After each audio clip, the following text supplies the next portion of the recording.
Lightning like Steve McQueen. I'm in the fast lane when the light turns green. And I built tough, I ain't nothing but grit. Cause I made rugged blood, sweat, and spit. Yeah, like a horse I fly. Better push yourself in for a bumpy ride. I like to play hard, but I work harder. And I weather the storm cause I'm built stronger.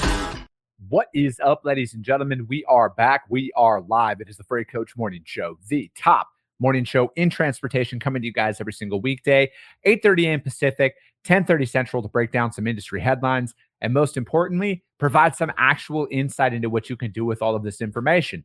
If this is your first time tuning in, welcome. This is the real side of freight, ladies and gentlemen. And I say that before every single show. And what I mean by that is I only speak with transportation professionals because I want to talk to the right individuals who have done what you're looking to do or who are currently doing what you're trying to achieve. So you can take that information, apply it, utilize it, and see a meaningful difference in your business and your life. Corey Buchan, happy Monday. Dylan Turner, good morning. I appreciate that, Dylan. Thank you so much. Sunny Sharma, good morning. Let's go. He's out there. Oh, everybody's coming in on YouTube this morning. Tracy St. Clair, good morning to you guys as well. We're trying to migrate everybody over to YouTube, you guys, because from what I hear, the stream quality is exponentially better over on YouTube than it is on other platforms. So go over there. You guys check it out. You guys can find me, the Freight Coach, over there. And, you know, as always, guys, if you guys got value in what you hear, subscribe to the show, you guys. Share it out there. Flo, good morning to you. She's over on LinkedIn. But I got a very special guest for you guys here today. We're going to talk about cargo security. We're going to be talking about securing your equipment, your trucks, trailers, what shippers can be doing out there to make sure that their cargo is secure. Theft is rampant right now, but like there's a whole other side to theft that's not just the cargo that is inside of the trailers. There is the trailers, containers, trucks, all of that stuff that's going on. So I have my man, Nick Erdmann, on the show. He is with Transport Security to break all of this stuff down. So, Nick, thank you so much for joining me. Hey, absolutely, Chris. Thanks for having me. I appreciate it. No, man, I'm looking forward to this, right? Because there is so much attention that's out there just on, double brokering and fraud and everything. And yeah, it's a very real thing, but like there's a whole other side to this theft equation that isn't really being talked about at all. And, when it comes down to it, people's trucks and trailers and equipment are getting stolen and all of that. But, before we get into any of that stuff, man, like how'd you get your start in this? Yeah, well, I started with Transport Security about 20 years ago, kind of on a whim. My father-in-law is part owner of the company and kind of just asked me at one point, hey, do you want to try to get into this? I had no experience in trucking or security, kind of learn the business from the ground up. And, we're a small company, but work with a lot of big name trucking companies. And I kind of just, it was trial by fire at the beginning. And I've never looked back. It's a great company and work with some great customers out there and have some lifelong friends in the industry out there. Yeah, it's this side of things is obviously it's everybody out there, whether it's a seal, whether it is a padlock, providing that. But like, man, I follow a lot of drivers on social media, and I see what some of these guys do to make sure that their truck is secure, so they can even sleep at a truck stop. And truck stop security, I think, is something that should be talked about as well, because I see some of these drivers. I was literally just watching a video yesterday about it. Driver is wrapping his seatbelts on his passenger side and driver's side of his truck into the door, and then I actually think he might have had one of your guys's bars in there to keep it, to keep the doors from opening on the inside out, and it's just wild to me what these drivers are going through out there. And when you see it and see these videos, so it's like with some of your guys' stuff, man, I want to start with the trucks, for example, and, going out there. I mean, you guys have air brake locks and, your steering locks and everything else. So it's like, how are drivers able to go in, and are you guys working with them on like best methods to or like certain areas or anything like that? Yeah, theft is, and again, my 20 years, the last several years, theft, both obviously strategic theft, which is kind of that fictitious pickup and those kind of things, as well as straight theft, which is kind of what you're talking about with regards to just stealing a truck, trailer, those kind of things. the drivers are that last line of defense, really. So they have to really kind of take all the precautions they can with securing their truck. Obviously, their truck is their livelihood. So if that gets stolen, they're not working that next day. And, so there are a lot of truck drivers out there that are taking every precaution they can. Like you said, the seatbelt trick, I've heard of that several times. Securing dashboard valve locks. Locking the doors, obviously, kind of a no-brainer. But that's any kind of layer. We always kind of talk about a layered approach. Having that layered approach of securing things that are going to make that bad guy think twice about going to your truck and just make it a lot more difficult to get through there. So having that layered approach is key. Is it now, do you think over your career, is it more, are they just going for that quick jab, right? So like they're going around, they're just checking doors, they're trying to see which one is open, which one has the keys in, and they're just making a quick grab at it? Or have you noticed that things are getting a little bit more targeted in their approach on who they're going after? Yeah, it's changed a lot over the years. So there's definitely the opportunistic thief, which kind of you explained. Somebody they just kind of see something. Might just be somebody looking for something. It has no idea what's in the truck or in the trailer, and kind of doing that. But then on the other side, there is a very organized, sophisticated crews that know exactly what they're targeting, know what kind of commodities trucks are hauling.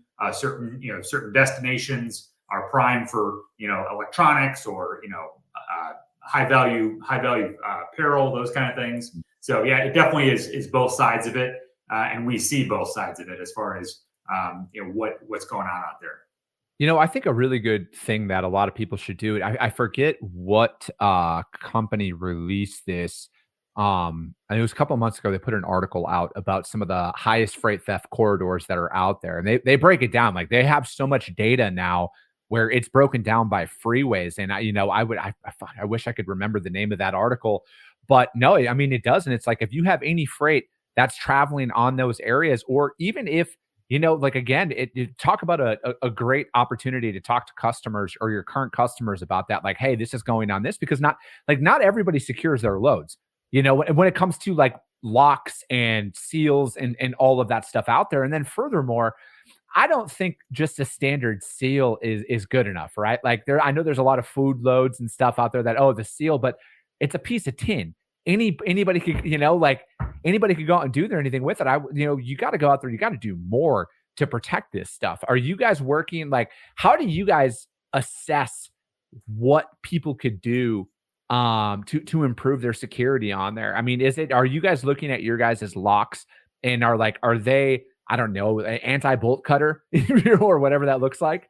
Yeah, I mean the line of locks we use. So we partnered with ABLOY, who's a high-end, high security padlock provider. So we use those padlocks and cylinders in all of our products across the line. So that one makes it obviously high security, but two allows companies to key them all different into master systems and be kind of flexible with keying solutions. So on that side of things, makes it easier. But yeah, we're constantly evolving on different things and different ways to secure things. In fact, several years ago, just kind of you mentioned with seals, with food loads, we designed a lock that actually protects the seal. So obviously, with from a standpoint of knowing if a load, you're tagging a load with a seal, those kind of things, you need to have that for indications. But what's been happening with food loads, especially, is if they're tampered with, they don't know if something's been put in there, something's been taken out. So there's a lot of guidelines. So we actually designed a lock that actually covers up that seal to prevent that from being tampered with. While it also secures the door, the main objective is to really protect that seal from being tampered with, which can lead to rejections of loads and those kind of things, and obviously preventing tampering with that load. Yeah, because I mean, you would think, again, I'm not a thief, but it's to me, it's one of those things where I'm assuming a lot of these guys just walk around truck stops and they're looking to pop seals and locks, and they're trying to see what's in the back of these trucks. And I mean, because I've had shipments stolen before, Unfortunately, but the reality is when you've been doing this for 14 or 15 years, it's bound to happen eventually. But like, are you guys out there? Do you guys have anything that like I'm just trying to think of like the latches on the trailer doors to keep them locked in to where it's like they can't go in and break those off or disassemble those on the side of the road or in a truck stop? Sure. Sure. Yeah. I'm assuming you're kind of talking about like the swing doors on the trailers. Swing doors, roll up doors. Because I mean, obviously, Yeah. we'll start with the swing doors on it, but like again, I've heard a lot of stories about how essentially some of when it comes down to like double stacking some of these shipments, they'll just go in, they'll remove the trailer doors from it, and then they'll take the product off, they'll double stack it on, with 2 light loads or whatever, and then they put the trailer doors back on there and everything. So then the seal's technically not tampered with and stuff like that. Like it gets pretty in depth out there on the market. Yeah. Yeah, there's a lot of companies that are taking. That is one that does happen. Obviously, taking the doors off is a process, right? We have heard of that happening and those kind of things.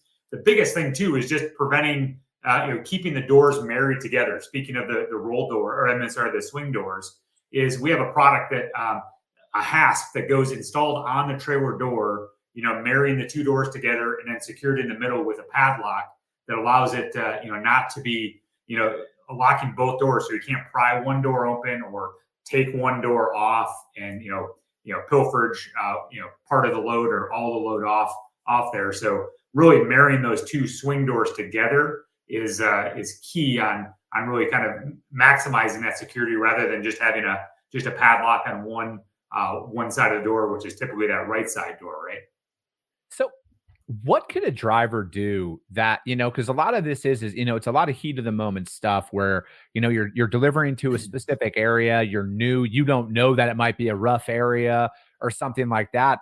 How do you guys work with your guys as customers and users of your guys' product on, like what are some best tips that some of these guys could do if they're exiting the truck, right? Because I mean, I've ridden around, my dad was an over-the-road driver. I rode with him for a lot in my youth, and he's not always shutting. He wouldn't, granted this was back in the 80s, the 90s and everything.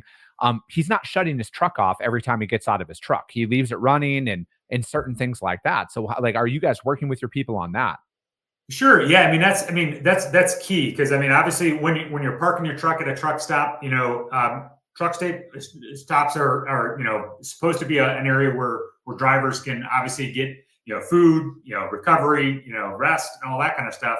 But obviously they want to have their truck and trailer in a safe, secure spot. So that's the key thing. Finding a spot where they can park up, possibly park up against a structure of something. Obviously securing their truck with an air brake lock, air cuff lock, something that's going to secure it, even if they are keeping that truck on for the reefer, for obviously for the heating and cooling of the truck.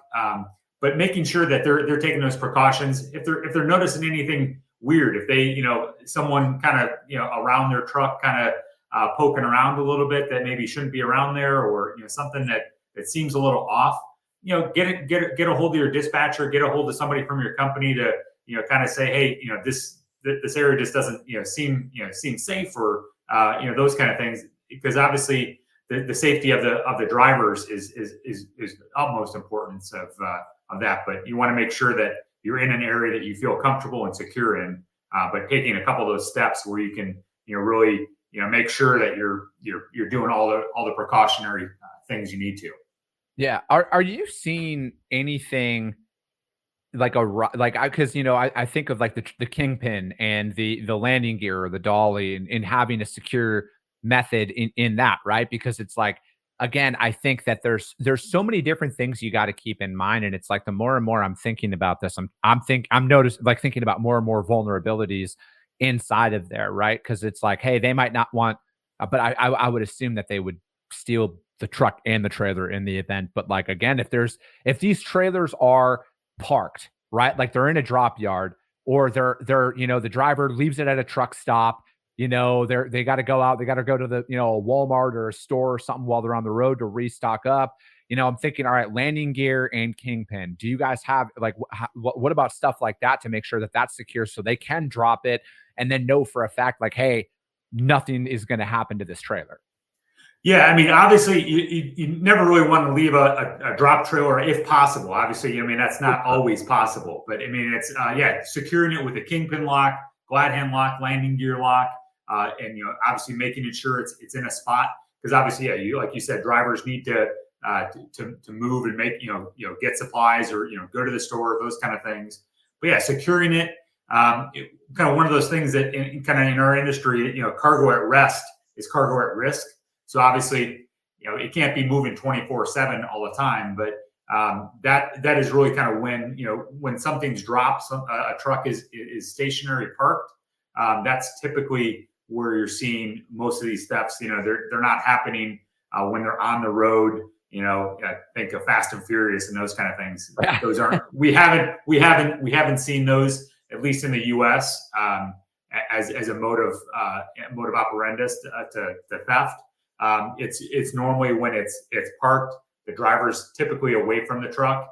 That really is when the stuff kind of goes haywire.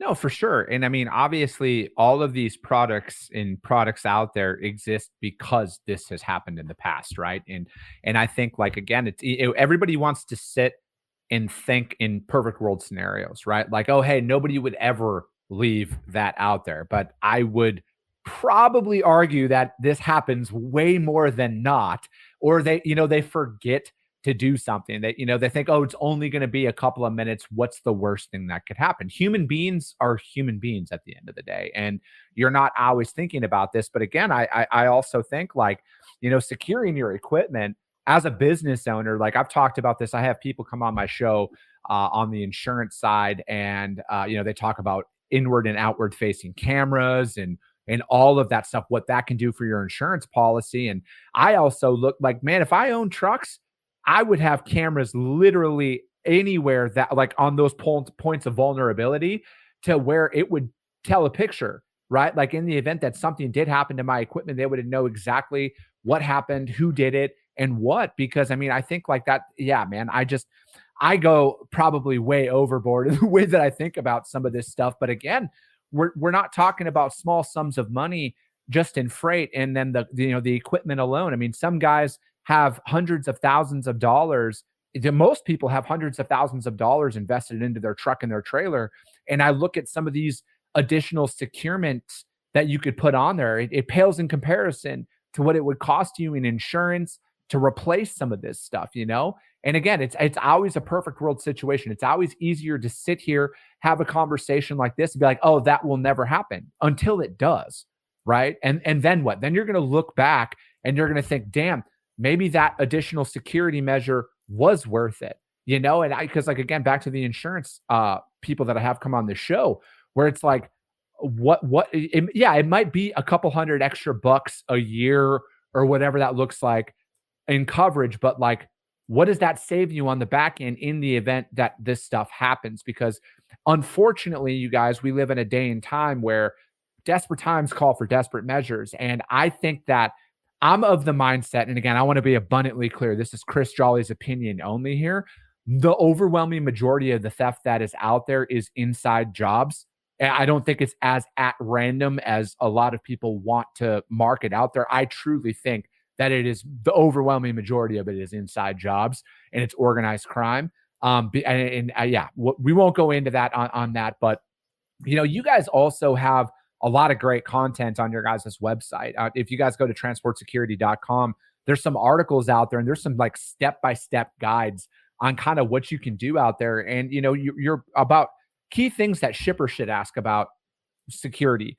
And, like, again, obviously GPS tracking, getting your driver on tracking and everything. But I also think, like, trailer tracking as well, because, like, a lot of the tracking software that is out there, eLogs, for example, or tracking only has the truck, but, like, where's the trailer at? Where's the cargo at in the event? Because, like, at the end of the day, yeah, the driver's life is worth something, but that's, like, what the shipper's mainly concerned about is where is our freight at? Where is it being stored?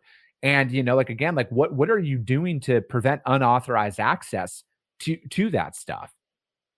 Yeah, we've always talked about it's that layered approach, right? So it's incorporating the technology you just talked about with the cameras and the GPS on the truck, on the trailer. even embedded in the cargo.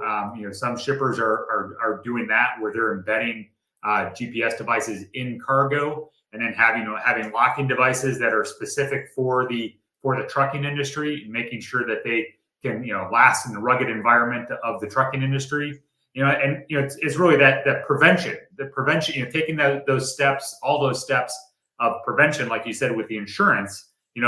Insurance, everybody has insurance, hoping they don't have to use it, but you have that prevention in place because being proactive with it rather than reactive in security, knowing where your stuff is gone after it's stolen you're too late, right? So it makes sense to have those measures in place prior to anything happening, and having that, what we kind of call a security culture. Having just like you have a safety culture, you have to have a security culture as well. No, I completely agree with that, man. And I think like you have to have a plan. You have to be looking at this stuff, because I truly think like in today's day and age, man, everything is at risk for theft, right? Because it used to just kind of be electronics and and then a lot of it is you like what could be easily sold on the streets and stuff like that. But now it's like I've been paying attention to a lot of this data that's coming out. It's pretty much everything now. It is seemingly everything that is going on, and it is becoming more and more organized in how they are doing this stuff. And again, I think like you have to look at it is if you're picking up at certain areas or certain, and there isn't a security protocol that is in place, I would be weary of that. And then I would recommend that to my customers in the event where it's like, hey, I noticed that there is no special requirements for this cargo. I think we should be doing X, Y, and Z here to protect your guys' freight? Or, again, like I know a lot of people require, a padlock or a seal at some point, but I don't think that that's going to be enough here coming up. And I think it's going to fall on the brokers and the carriers alike to come up with security plans in place to present them to a lot of these customers. Absolutely. I think more and more, freight brokers are becoming, really cognizant of the carrier pool they're dealing with, because they have to, nonstop, they have to be vetting those carriers, looking at the carriers. And one of those things obviously needs to be security. What measures are those carriers taking for their security? Is it just a plastic seal, or is it just a padlock that, that can be easily cut, and those kind of things? Making sure that they understand the vulnerabilities of whatever cargo they're taking, making sure that they understand the vulnerabilities, because there's a couple states that are kind of high on the theft radar, as far as just California, Illinois. Illinois is a large one, as well as Texas, that really has higher theft incidences, but doesn't mean that some of those other states aren't seeing the same kind of theft out there that those are. So how are you guys as a company? And again, you don't have to, if you guys are doing anything, and you don't have to answer anything like this, but like with technology being an ever growing part of our lives, how are you guys because I think like when it comes down to it, for me personally, I think like I wouldn't want my security to be completely digitized, in my trucks and everything. Cause like, man, I have like apps and stuff on my phone that control, stuff at my house and everything, but like I still have a lock and key, because like in the event that some of that shit fails or the internet goes out, I need to be able to get inside of my house still. So are you guys of that mindset where it's just like, hey, we want that traditional lock and key style thing to get in and out of some of our devices? Or are you guys seeing more of a push to be digitized with this? Yeah, we see it definitely. All of our customers obviously are on physical keys with those physical devices. But yeah, technology is coming into the security market. Obviously, it is in the security market, but we're seeing really our customers are liking that physical, like you said. If everything goes down, I can still get into my physical lock with my physical key. But yeah, there definitely is a place for that in different segments of industry. And I probably do see in the next 5, 10 years, more and more of that technology coming into physical security, But I think, there might be a component of having both. And, we've taken a look at some different options and currently testing some that, have no key or have a, Bluetooth type key, those kind of things, where it is still a physical product, but, incorporating some of that technology. So more to come on that, but I think, there's some things out there, especially for the trucking market. It's a little more challenging, right? You don't want to be stuck at a load and not be able to open it. So from your perspective, man, as we're kind of wrapping things up here today, what's something that you wish people out there in the driver community or just in the community in general should, like, what's step one? What's something that they could do to, like, start improving their safety measures inside of their business when it comes down to this stuff? Sure, I think it's just understanding, getting involved in some of the, knowing where theft is happening, right? So I mean, drivers are that last line of defense, right? They're out there, they're in some areas maybe that you and I might not go to, but they have to go to for shipments, for rest areas, and those kind of things. Just knowing the surroundings, knowing what they're hauling, knowing the commodity, the value, and those kind of things. That, hey, if you're hauling this high value commodity, you might be targeted, and knowing your safety, contacting your dispatcher if you feel like you're getting followed or in a not a good area. Obviously, that's kind of step one. But yeah, having a, like I said, a security culture, having a security frame of mind when you're out on the road. So making sure that you're locking your cab, locking your dashboard, your valves, your back door. If you have to drop your trailer, make sure it's not just sitting wide open. Make sure that there's those layers of security, just so you can make sure that you're coming back to a trailer when you come back to it. Yeah, I look at a lot of it like this, man. Is there's drop yards that are out there. A lot of large fleets do that. There's I mean, dude, even small mid-sized fleets, they have drop yards in cities where they're at frequently. And again, I would want my equipment to be there no matter what. I wouldn't want to, like, leave any doubt out there that, like, I should have done something more, right? And because again, I've been to some of these drop yards here in the Phoenix metro, and there's like 10 different trucking companies who utilize some of these yards, right? It's not just one person that's in there. And I think, like, again, that's another security thing you need to think about. What is that vulnerability, right? Like, how does that look because you're not the only one who has access to that yard at that point. And then if anybody could go out there and see, and, and again, like, I think of it just even if your trailer is empty, for example. If your trailer is empty, it's still at risk to get stolen if it's just sitting there unattended, right? And I think, like, securing your equipment and everything is just something that I truly think everybody should be looking into. And to me, like, I'm a freight junkie at heart, man. I love talking about all things trucking at the end of the day, and I appreciate you jumping on here today to talk about this, because, like, this is a whole other side of the cargo theft epidemic that we're dealing with right now. Is what about everybody's equipment? How do they protect their trucks, their trailers, their box trucks, whatever that looks like? How do they protect that investment to at least minimize? Because I don't think anybody's ever going to be able to 100% prevent anything from happening. But, like, how do we minimize this? How do you have that peace of mind that when you're leaving your truck somewhere at night or for a weekend or whatever, that it's going to be there when you come back on Monday? But, man, how does anybody reach out to you to find out more about what you guys got going on? Or maybe they have some questions about, hey, Nick, where do I start? Yeah, absolutely. I'm on LinkedIn and all the socials for that. LinkedIn is the best way to find me. Just Nick Erdmann, or transportsecurity.com, like you said, our website.